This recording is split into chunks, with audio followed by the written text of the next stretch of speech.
Son unique intention était de commander un steak. Pourtant, le petit bout de papier que la serveuse lui présenta avec l'addition changea absolument tout. Au début, personne ne semblait le remarquer quand il entra. C'était un mercredi après-midi léthargique à Fort Smith, Arkansas. L'asphalte miroitait sous la chaleur, et un silence lourd et las imprégnait l'atmosphère, rendant tout plus profond.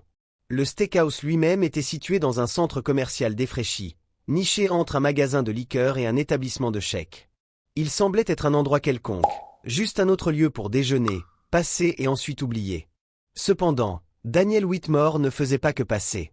Il entra vêtu d'un jean délavé, de bottes qui montraient plus d'âge que de cirage, d'une casquette à bords bas et usée, et d'une veste en cuir marron qui témoignait clairement de nombreux voyages.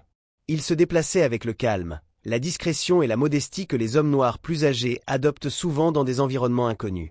Son regard restait fixe, sa voix douce et sa posture neutre. Ce comportement ne venait pas de la peur, mais d'une habitude profondément ancrée. Une vieille habitude.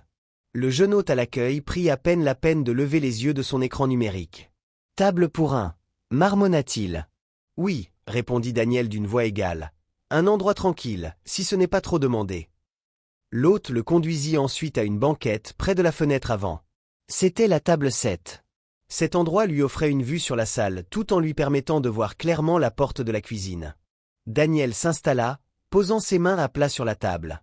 Ses yeux scannaient l'environnement, pas sa tête. Il observait attentivement. Il prit le menu et le parcourut comme s'il ne connaissait pas l'établissement, bien qu'il sût déjà ce qu'il comptait commander. Daniel Whitmore n'était pas un simple client. Il était, en fait, le propriétaire. Il était le fondateur de ce qui avait été autrefois une chaîne réputée du Sud, Whitmore's Shop House. L'entreprise avait débuté avec un seul emplacement à Tulsa en 1996. Elle s'était étendue pour inclure 17 restaurants dans 5 États. Par la suite, il avait pris du recul par rapport aux opérations quotidiennes. Il laissait d'autres gérer la routine tandis qu'il se concentrait sur les opérations stratégiques, les partenariats et, plus récemment, sur la lutte pour préserver l'héritage de son entreprise. Cette succursale particulière de Fort Smith fonctionnait très mal. Elle souffrait de mauvaises critiques sur Yelp, de longs délais de service et d'un fort roulement de personnel.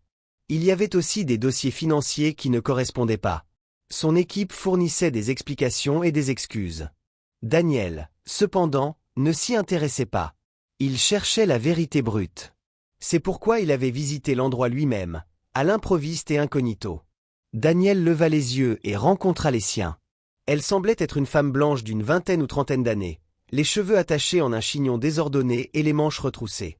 Elle avait l'air visiblement épuisée et sur la défensive. « Bonjour », dit Daniel. « Qu'est-ce que les gens commandent généralement ici ?» Jenna jeta un bref coup d'œil au menu, comme si cela l'offensait personnellement. « Le ribeye est toujours bon », proposa-t-elle. « Il est accompagné de purée de pommes de terre et de choux verts. »« Je prendrai ça », répondit-il en fermant le menu. « Saignant », précisa-t-il. Elle hocha la tête et s'éloigna sans autre commentaire. Daniel se pencha en arrière sur sa chaise. Il scruta lentement la pièce une fois de plus. Près du bar se tenait un homme, un individu corpulent avec une coupe en brosse et un polo ajusté, essayant apparemment trop fort de paraître important. Ses bras étaient croisés et il observait le personnel comme s'il s'agissait de passifs. Cette personne devait être le gérant. Le steak arriva plus rapidement que prévu. Il était bon, bien cuit, et l'assiette était chaude. Le personnel de cuisine avait visiblement conservé une certaine fierté, mais l'atmosphère générale restait troublante. Jenna revint, les yeux baissés, et remplit sa tasse de café. Elle posa l'addition, avec un reçu plié à l'intérieur. Daniel attendit, la regardant s'éloigner en douceur et avec assurance, comme si rien d'anormal ne s'était produit. Puis, il déplia le mot. Ce n'était pas un reçu. Écrit à l'encre bleue, il y avait 6 mots. « Si vous êtes vraiment qui je pense que vous êtes. S'il vous plaît, ne partez pas sans me parler. » Daniel cligna des yeux. Il le relut. Son pouls ne s'accéléra pas, ni son expression ne changea à l'extérieur, mais intérieurement, tout bascula. De l'autre côté de la pièce, reflété dans la fenêtre, il observa Jenna qui le regardait, pas directement, juste assez pour qu'il réalise sa gravité. Il était venu chercher des réponses. Mais il comprit maintenant qu'il était au milieu de quelque chose de bien plus significatif que de simples divergences financières. Quelle que fût cette situation, elle avait des racines profondes, et elle ne serait pas résolue simplement avec une feuille de calcul. Daniel resta immobile, une main posée sur sa tasse de café, l'autre serrant le mot plié sous la table. Il ne regarda pas autour de lui ni ne réagit extérieurement, mais le mot modifia irrévocablement sa perspective. En ces 6 mots brefs, Jenna avait confirmé 2 faits cruciaux. Premièrement, elle savait précisément qui il était, et deuxièmement, quelque chose de grave n'allait pas dans l'établissement, sans rapport avec le service lent. Daniel avait déjà été témoin de situations similaires, peut-être pas sous cette forme exacte, mais certainement dans l'esprit. Il reconnaissait le schéma des employés travaillant dans la peur, des gérants dissimulant des informations et des histoires étant étouffés sous les opérations courantes. Cependant, la différence cruciale ici était que quelqu'un avait réellement tendu la main, le faisant discrètement et courageusement. Il jeta un nouveau regard vers la cuisine. L'homme corpulent, Bryce, si Daniel avait bien entendu plus tôt, se tenait toujours près du passe-plat de la cuisine, feignant d'être attentif à un presse-papier. Mais Daniel pouvait discerner que Bryce observait. Pas seulement la nourriture, mais les gens, contrôlant la pièce par le silence et sa présence intimidante, le genre de gérant qui privilégiait l'instauration de la peur plutôt que de gagner le respect. Daniel se leva lentement, déposa de l'argent sur la table, et se dirigea vers l'avant avec l'addition en main. L'hôte leva à peine les yeux à nouveau, marmonnant « Bonne soirée, monsieur ». Daniel ne répondit pas. Au lieu de sortir directement, il tourna dans un couloir étroit indiqué « Personnel seulement, toilette ». Il ne marcha pas vite, juste assez décontracté pour ne pas éveiller les soupçons. Derrière lui, il entendit la voix de Bryce, plate et suspicieuse. « Monsieur, les toilettes sont de l'autre côté. » Daniel s'arrêta et se tourna légèrement. « Je cherche le gérant, » déclara-t-il. « Ce serait moi, » répondit Bryce, son ton plus aiguisé maintenant, mais toujours enveloppé d'un vernis de politesse de service client. Daniel l'étudia. « Êtes-vous libre de parler ?» demanda-t-il. Bryce haussa un sourcil. « À propos de quoi ?»« Juste un mot avec ma serveuse, » clarifia Daniel. Bryce s'approcha, les bras maintenant croisés. « Si vous avez une plainte, vous me la présentez. Vous ne retirez pas mon personnel du service. Ce n'est pas comme ça que ça marche. » Daniel le regarda directement dans les yeux, sa voix toujours calme. « Alors je suppose que vous devrez vous habituer à ce que cela fonctionne différemment, » déclara-t-il. Il y eut une longue pause. Bryce le scruta, tentant peut-être de le situer ou réalisant que Daniel n'était pas simplement un autre client, mais Daniel ne s'y a pas. Finalement, Bryce ricana. « Elle est probablement à l'arrière en train de fermer, » dit-il. Daniel se retourna sans un mot et se dirigea vers le couloir arrière. Il trouva Jenna portant une caisse de citron. Elle s'arrêta quand elle le vit, ses yeux s'écarquillant légèrement, non pas de surprise, mais de peur et d'urgence. « Qu'est-ce que vous faites ici ?» demanda-t-elle à voix basse. « J'ai eu votre mot, » dit Daniel. « Maintenant, parlez. » Jenna regarda autour d'elle, puis le tira vers le placard de rangement au bout du couloir. C'était un petit espace, sentant les produits de nettoyage et l'huile de friture brûlée. Elle referma la porte derrière eux et prit une profonde inspiration. « Je n'étais pas sûr que vous le liriez ou même que vous seriez encore là, » confessa-t-elle. « Vous avez mentionné que quelque chose n'allait pas, » a lancé Daniel. Jenna se frotta le visage. Elle avait l'air complètement épuisée, avec le genre de fatigue que le sommeil ne peut apaiser. « Bryce n'est pas seulement impoli, » commença-t-elle, « il est dangereux. Des livraisons de nourriture disparaissent. Les comptes d'alcool ne correspondent pas. Les tiroirs-caisses sont toujours en déséquilibre, mais seulement les soirs où il ferme. Il réduit les heures sur le planning, puis il fait pointer les gens en avance dans le système pour que la paix ne voit pas la vérité. » Daniel haussa un sourcil. « Et personne n'a rien dit. »« Ils ont peur, » expliqua Jenna, « nous le sommes tous. Si vous parlez, ils vous réprimandent pour des raisons inventées ou ils retirent simplement vos cartes du tableau. » Une serveuse la surprit en train de mettre de l'argent liquide du bar dans sa poche. Elle avait disparu le week-end suivant. Daniel absorba tout cela lentement, sans trahir aucune émotion. « Pourquoi me le dire ?» demanda-t-il. « J'ai travaillé dans votre succursale de Bentonville il y a 6 ans, » expliqua Jenna. « Vous êtes venu pour l'ouverture. Vous ne vous en souvenez probablement pas, mais vous m'avez donné un pourboire de $100 juste pour avoir vérifié un client qui s'étouffait. Vous avez dit que j'avais de l'initiative. » Daniel cligna lentement des yeux. « Je m'en souviens, admit-il. J'ai vu votre visage aujourd'hui. Je ne pensais pas que vous reviendriez. Pas comme ça. » Daniel hocha la tête une fois. « Je devais le voir par moi-même, » déclara-t-il. « Eh bien, dit Jenna, vous le voyez. » Il l'observa, non pas avec méfiance, mais avec un respect tranquille. C'était la manière dont un homme qui a été négligé, sous-estimé et ignoré apprend à reconnaître quelqu'un d'autre qui a enduré des expériences similaires. « Très bien, dit-il finalement. Je reviens demain, mais je ne reviens pas en tant qu'étranger. » Jenna déglutit, puis regarda la porte. « Alors vous devriez partir par le côté, conseilla-t-elle. Bryce a des caméras à l'avant. » Daniel remit le mot dans sa poche. « Allez-vous bien ?» demanda-t-il. « J'ai tenu jusqu'ici, » répondit-elle. Daniel ne sourit pas, mais il hocha la tête en sortant par la porte arrière, certain d'une chose désormais. Il ne s'agissait pas seulement d'une mauvaise gestion. Il s'agissait d'une corruption profonde. Et la corruption devait être éliminée. Daniel ne rentra pas chez lui. Il s'enregistra dans un motel bon marché à 10 minutes de là. Il y avait des lumières fluorescentes, de la peinture écaillée et une réception derrière une vitre. C'était le genre d'endroit qui ne posait pas de questions et n'offrait guère plus qu'un lit et 4 murs. La chambre sentait légèrement la cigarette et l'eau de javel. Mais cela ne le dérangeait pas. Il avait séjourné dans des endroits pires. Il s'assit au bord du lit, le mot froissé de Jenna toujours dans sa poche de veste. Ces mots résonnaient dans son esprit. Menaces dangereuses.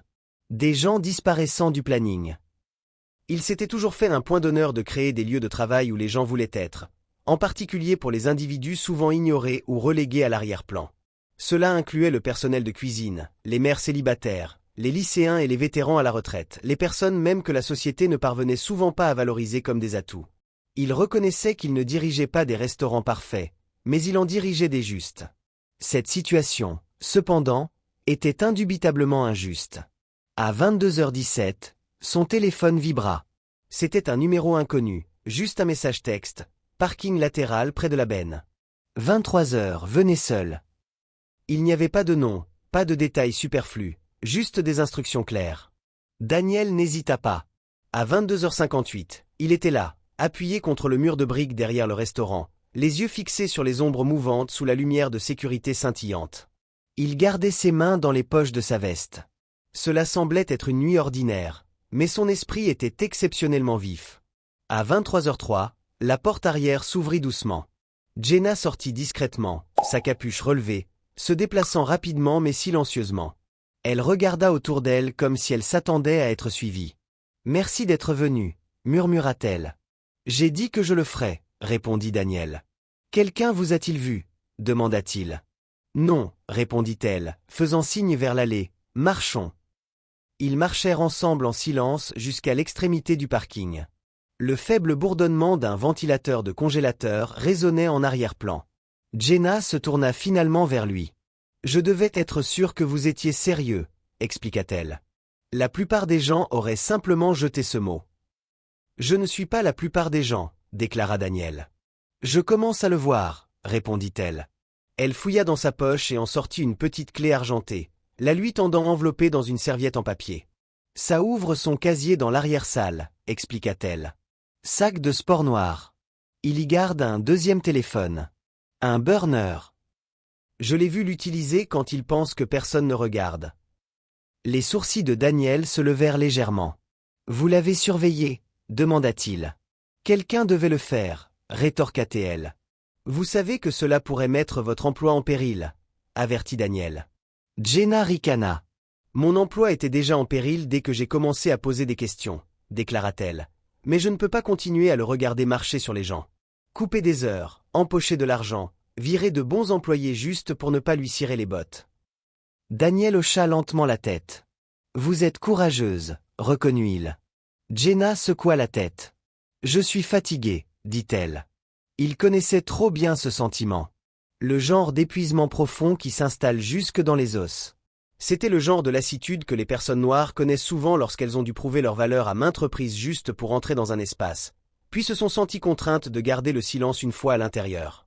Il n'allait pas la laisser supporter ce fardeau seul. « J'irai demain, » déclara-t-il. « Je regarderai autour. Si ce que vous dites tient la route, je m'en occuperai. » Jenna hésita. « Bryce ne joue pas fair-play, » avertit-elle. « Glenn non plus.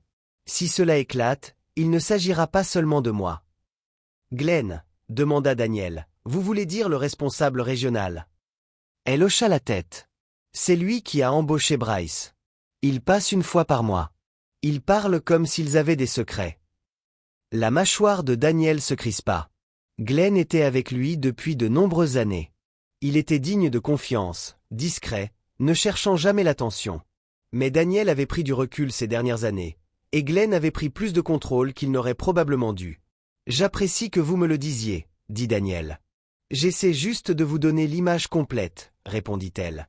Il commença à s'éloigner, puis se retourna. « Jenna, dit-il, si vous recevez des pressions pour m'avoir parlé, dites-leur exactement qui je suis. »« Et qui est-ce » demanda-t-elle. « L'homme qui a construit cet endroit, » déclara Daniel. Il s'enfonça dans l'obscurité, ses bottes résonnant sur le trottoir. Dans sa poche, la clé pressait sa jambe comme un poids tangible, preuve que quelqu'un à l'intérieur croyait encore que la vérité valait le danger. Le lendemain, il ne serait plus un étranger, ni les tromperies cachées derrière cette porte de cuisine. Le lendemain matin, Daniel ne rentra pas chez lui. Il mit la même veste, le même jean et les mêmes bottes éraflées. Il ne voulait pas encore apparaître comme un patron. Cette image incitait souvent les gens à faire semblant. Ce dont il avait besoin, c'était de la vérité sans phare. Il franchit les portes d'entrée du restaurant juste avant l'heure de pointe du déjeuner. Le même hôte travaillait, ses écouteurs à peine dissimulés, tapotant sur un iPad fissuré. « Vous encore » demanda l'hôte sans lever les yeux. Daniel hocha la tête. « Une de ces semaines » répondit-il. Le jeune homme lui fit signe de s'asseoir à une banquette sans un mot de plus. Daniel s'assit, mais il n'avait pas faim. Pas de nourriture. Il scruta la pièce. Le personnel bougeait plus vite aujourd'hui. Une tension palpable persistait dans l'air, comme de la vapeur dans une cuisine. Mais quelque chose avait changé. Jenna bougeait différemment, pas entièrement détendue, mais plus légère. Elle restait cependant sur ses gardes. Il croisa son regard alors qu'elle passait. Aucun mot ne fut échangé, juste un léger signe de tête. Puis Bryce sortit de l'arrière-salle, son polo tendu sur son abdomen, un presse-papier à la main, feignant de vérifier quelque chose, mais ses yeux étaient fixés directement sur Daniel. Il s'approcha lentement de la banquette, son sourire forcé et faux de gérant peinant à tenir. « Encore vous, » dit-il. « Je ne pensais pas que vous seriez un habitué. » Daniel se pencha en arrière. « La nourriture était bonne, » répondit-il. « Je pensais voir si ça tenait 2 jours de suite. » Bryce gloussa, mais c'était tendu et forcé. « Eh bien, si vous avez des remarques, faites-le-moi savoir. J'ai la réputation de bien gérer. » Les yeux de Daniel ne vacillèrent pas. « Je peux le dire, » déclara-t-il. Bryce s'attarda un instant, puis s'éloigna, mais Daniel savait. Il le sentait. Bryce sentait que quelque chose n'allait pas. C'était le genre de tension qui monte quand quelqu'un est sur le point de perdre le contrôle qu'il croyait posséder. Daniel termina son repas en silence, laissa de l'argent sur la table, sortit par la porte principale, puis fit le tour par l'arrière-cour. Jenna avait rempli sa part du marché. Le seau de serpillière maintenait à nouveau la porte latérale ouverte. Il s'y glissa silencieusement. Le couloir était vide. À l'arrière, le vestiaire du personnel était calme, avec seulement le faible bourdonnement d'un réfrigérateur à soda surchargé et le grésillement d'une lumière suspendue vacillante. Il trouva le casier de Bryce, grand, cabossé et étiqueté « BL ». La petite clé argentée s'inséra et tourna avec un léger déclic. À l'intérieur se trouvait un sac de sport noir. Daniel l'ouvrit et y trouva des vêtements de sport, une bouteille de Cologne, et niché dans une poche latérale, un téléphone portable, burner. Il n'avait pas d'étui et pas de code. Daniel le fit défiler. Il y avait une liste de contacts enregistrés sous des initiales, GTLMHQWED. Il prit des photos de chaque écran, de chaque message. Puis il ouvrit une autre poche latérale du sac et trouva quelque chose de plus lourd. C'était de l'argent, roulé serré avec des élastiques, en petites coupures et non marquées. Il semblait que quelqu'un avait stocké de l'argent de la caisse en dehors des registres. Daniel referma le sac et entra dans le bureau du gérant juste à côté. Il y avait la même odeur aigre de vieux plats à emporter et de stress. Il ouvrit le deuxième tiroir, l'information de Jenna était correcte et y trouva un petit registre en cuir noir. À l'intérieur de la couverture, un nom était écrit, livre de l'anglais quotidien. Il l'ouvrit. Les pages étaient remplies de notes manuscrites, de journaux d'inventaire qui ne correspondaient pas aux factures, d'entrées d'alcool avec des quantités manquantes, de pourboires du personnel qui avaient été arrondis à la baisse et d'heures qui étaient barrées et réécrites. Il possédait désormais des preuves irréfutables. Mais avant qu'il ne puisse les glisser dans sa veste, La porte s'entr'ouvrit.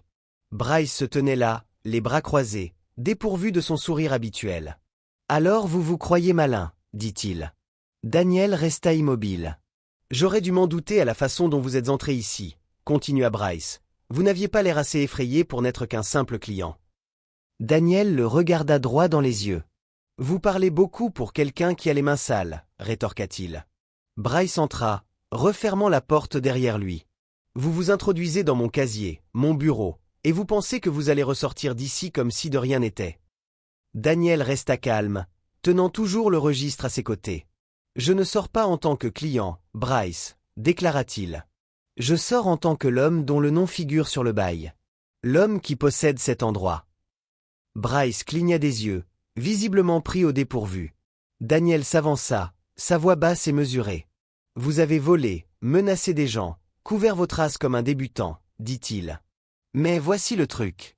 Peu importe à quel point vous avez été silencieux, le papier ne ment jamais. » La mâchoire de Bryce se crispa, et ses poings se serrèrent, mais il ne bougea pas. « Vous allez appeler la sécurité » demanda Daniel. « La police ? Allez-y, comparons nos notes. » Il y eut un long silence. Puis Bryce rit, un son amer et fatigué. « Vous croyez que ça s'arrête avec moi ? Vous croyez que j'ai fait tout ça tout seul ?» Daniel plissa légèrement les yeux. « Glenn, » dit-il. Bryce hocha la tête une fois. « Vous ne voulez pas savoir à quel point c'est profond, » avertit-il. « Je le sais déjà, » répondit Daniel. Daniel passa devant lui, le registre glissé dans sa veste. Il avança sans peur ni hâte, car maintenant il avait plus qu'un simple soupçon. Il avait des preuves. Et une fois que vous avez des preuves, la dissimulation commence inévitablement à s'effondrer. Le téléphone sonna le lendemain matin, juste après 9 heures. Daniel était de retour au motel, assis au bureau ébréché, organisant les photos du téléphone, burner, de Bryce et les pages scannées du registre noir. Il n'était pas fatigué, il était intensément concentré. C'était le genre de concentration que l'on atteint quand on réalise que des individus de confiance ont systématiquement démantelé tout ce que l'on a construit. L'identification de l'appelant affichait un numéro local de l'Arkansas, sans nom. Il répondit sans saluer. « Dan, c'est Glenn Tate », dit une voix. Daniel resta silencieux, laissant le calme planer dans l'air. « Vous auriez dû appeler plus tôt », déclara Daniel. « Je ne savais pas que c'était si grave », affirma Glenn. Daniel ricana une fois, un son vif et incrédule. « Non, vous ne vouliez tout simplement pas savoir », rétorqua-t-il. Il y eut une pause sur la ligne. « Écoutez, » dit Glenn, son ton lisse faiblissant légèrement. « Bryce n'a jamais été raffiné, mais nous avions besoin de chiffres pour nous stabiliser. Il faisait le travail. »« Vous voulez dire qu'il volait ?» pressa Daniel. « Je ne savais pas pour cette partie. »« Ne me mentez pas, Glenn. Pas maintenant. » Le silence s'ensuivit. La voix de Daniel resta ferme. « On n'embauche pas quelqu'un comme Bryce sans savoir ce qu'il est prêt à faire, » expliqua-t-il. « Vous l'avez fait venir pour faire le sale boulot pendant que vous gardiez les mains propres. » Glenn tenta de changer de sujet. « Dan, allez. Nous nous connaissons depuis longtemps, » fit-il appel. « Vous savez à quel point le marché a été difficile ces derniers temps. Les magasins ferment à gauche et à droite. La main-d'œuvre est chère. Les gens ne restent pas. Vous prenez du recul et soudain toute la pression est sur moi. J'ai dû prendre des décisions. Des décisions qui ont privé des gens d'heures, de pourboire, de tranquillité d'esprit, » rétorqua Daniel. « Vous prenez ça personnellement, » accusa Glenn. Daniel se pencha en avant. « C'est personnel, » affirma-t-il. « J'ai construit cette entreprise pour donner une chance aux gens. Des gens comme moi qui ont été mis de côté. Et maintenant j'ai du personnel qui a peur de demander des pauses parce qu'ils ne savent pas qui les surveille. » La voix de Glenn se durcit. « Écoutez, je ne veux pas que cela tourne mal. J'essaie de nous garder propres ici. » Daniel faillit rire. « Propre » ricana-t-il. « Vous avez de l'argent qui change de main, des accords en coulisses avec des représentants de liqueurs, des registres falsifiés, et un téléphone burner plein de preuves. Vous n'êtes pas propre.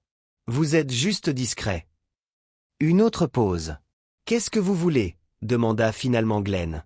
Daniel n'hésita pas. « Je veux que vous partiez. » Glenn ricana. « Vous ne pouvez pas prendre cette décision. Vous êtes semi-retraité. »« Je suis toujours le fondateur, » déclara Daniel. « Mon nom est toujours sur tous les documents légaux. Vous pensez que le conseil d'administration n'écoutera pas quand il verra à quel point ce désordre est profond?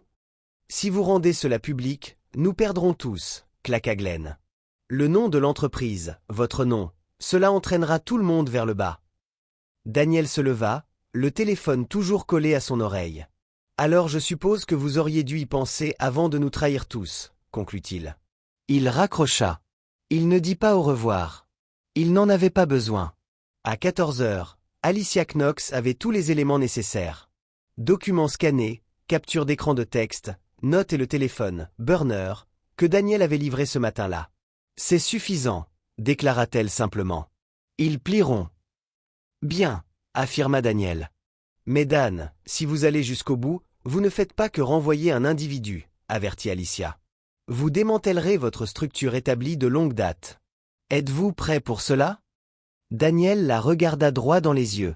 Je ne désire plus cette ancienne structure, déclara-t-il. Cette nuit-là, Daniel entra dans le restaurant de Fort Smith à l'heure de la fermeture. Il ne portait ni veste, ni déguisement, juste lui-même. Le personnel leva les yeux, confus mais plus effrayé. Jenna sortit de la cuisine, s'essuyant les mains sur une serviette. « Ça va ?» demanda-t-elle. Daniel hocha la tête. « Heure de réunion », annonça-t-il. Tout le monde se rassembla dans la salle à manger. Serveurs, cuisiniers, plongeurs, même l'hôte adolescent, étaient présents.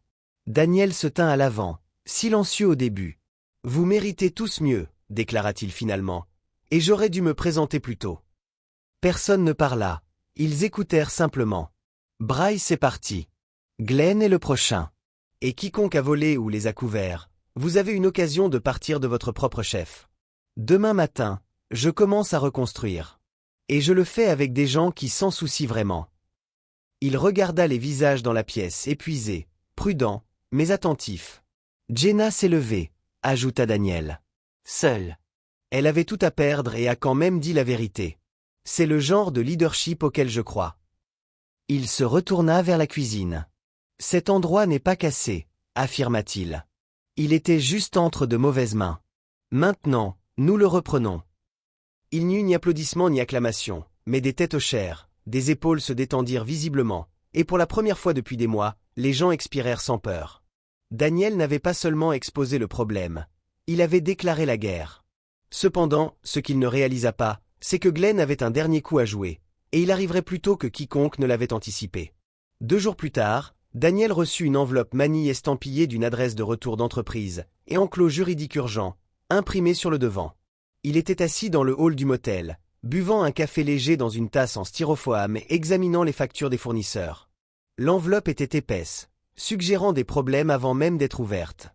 À l'intérieur, il trouva une lettre de mise en demeure du service juridique de l'entreprise. Elle contenait des accusations de diffamation, d'entrée non autorisée sur une propriété privée et d'ingérence dans les opérations régionales, toutes signées par Glenn en bas. Daniel ne s'y a pas. Il avait déjà rencontré de telles tactiques. Des menaces écrites de la part d'individus qui croyaient que le silence pouvait être contraint par l'intimidation. Cependant, cette stratégie particulière ne fonctionnait plus sur lui. Pas maintenant. Pas après tout ce dont il avait été témoin. Il prit son téléphone et appela Alicia. « Il essaie de me faire peur, dit-il, sa voix égale. »« Alors vous vous rapprochez, répondit Alicia. Laissez-le déposer plainte. Ce n'est pas un combat pour lequel il est prêt. » Daniel se pencha en arrière dans sa chaise, regardant par la fenêtre du motel. Il ne voulait pas de confrontation. Il voulait de la responsabilité et un véritable respect pour les gens qui faisaient tourner ces établissements avec diligence jour après jour. Il revint donc, non pas au siège social, non pas à Tulsa, mais à Fort Smith, auprès de son peuple. Ce soir-là, le restaurant se calmait. Les tables étaient débarrassées, les reçus imprimés, et le dernier cycle de la friteuse de la cuisine sifflait jusqu'au silence. Daniel entra par la porte latérale. Sans chapeau, sans déguisement, juste le même homme qui avait fondé cette chaîne à partir de rien né était maintenant présent pour la sauver de sa décomposition interne. Il trouva Jenna à l'arrière, rinçant des quartiers de citron dans une grande bassine en plastique. « Êtes-vous libre 5 minutes ?» demanda-t-il. Elle s'essuya les mains, jeta un coup d'œil par-dessus son épaule et le suivit jusqu'au bureau. Il laissa tomber l'enveloppe sur le bureau. « Glenn essaie de m'enterrer », déclara-t-il. Jenna la prit et lut la première page, ses lèvres se serrant. « Vous pensez que ça tiendra? Demanda-t-elle. Daniel secoua la tête. C'est un écran de fumée, mais je suis fatigué de jouer la défense. Elle plia soigneusement la lettre, la mettant de côté. Alors, qu'est-ce qu'on fait? Demanda-t-elle. Daniel la regarda droit dans les yeux. Nous disons la vérité, dit-il. Elle fronça légèrement les sourcils. À qui? À tout le monde, répondit Daniel. Le lendemain, Daniel et Jenna rencontrèrent un journaliste local nommé Ken Holland.